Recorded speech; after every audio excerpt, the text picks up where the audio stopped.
Shri Gurubhyo Namaha. Welcome to our online learning initiative. Today we are going to see the features of the new industrial policy 1991.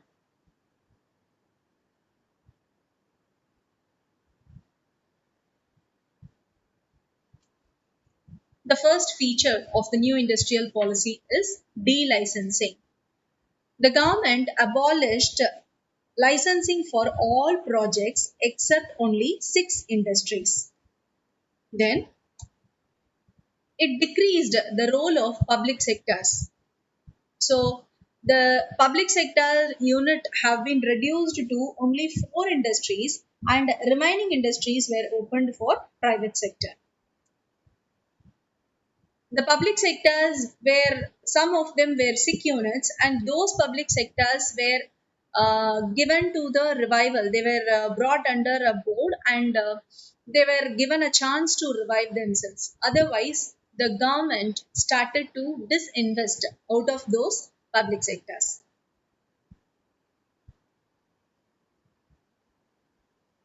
Liberalization of foreign capital. Before 1990, not much foreign companies were there in India, and all were not encouraged to invest in Indian business environment. Okay, but now with the industrial policy of 1991, they granted 100% foreign direct investments. Okay, because they wanted new companies to emerge in India, and they brought a liberal policy for technical collaboration. Normally, if the permission has been asked for or applied for a technology agreement, it was automatically permitted. And they set up a board called Foreign Investment Promotion Board. In short, it is called FIPB, and it is set up with an aim to promote and channelize the foreign investment in India. And finally, de-reservation under small-scale industries. Many small-scale industries were de-reserved. Okay, so these were the features of new industrial policy. Now we are going to see about liberalization, privatization, and globalization. First comes liberalization. Liberalization means removal of unnecessary control and restrictions on business. Because before this 1991 industrial policy, so many restrictions were there on the business, and if you are about to start any business, you have to get a lot of licensing. That is, the process of licensing was lengthy and not always sanctioned. Okay, so this liberalization removed all the unnecessary controls and restrictions on the business, and that's why we say it is an abolition of licensing requirement in most of the industries. And for the expansion of the business or for to reduce the business, there is no restrictions levied. And this removal of restriction is also for the movement of goods from within the country. Okay, so wherever the goods have to travel within the country, no restrictions were levied on it.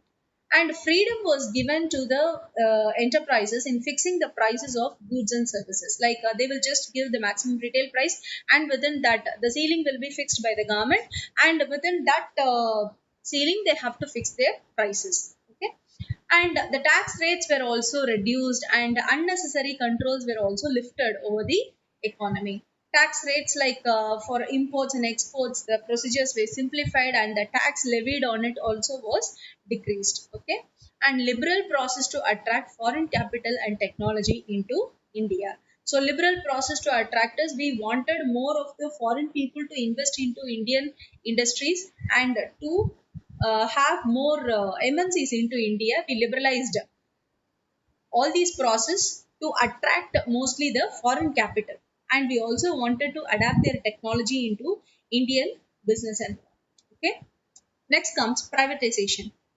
Privatization means giving greater role to the private sector in the nation building process and a reduced role to the public sector industries. Okay, so we actually started to disinvest because of this public sector unit. Many public sector unit were like they did not have any competitors in the market, so they were lethargic and they were not trying to be competing in their quality.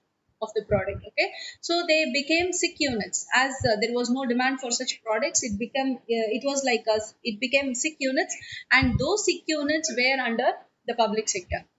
And the government start wanted to come out of this sick units, either to revive it or to close down the sick units. Okay, so all these sick units were given under the control of BIFR, that is Board of Industrial and Financial Reconstruction.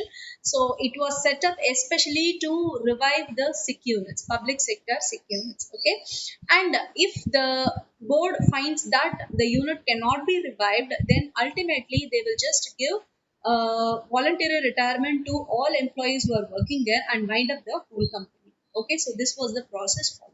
And before that, they wanted to disinvest from the public sector. That is, the government owns 51 percentage of the shares in the public sector, and that is why it owns the sector, right? It owns that company.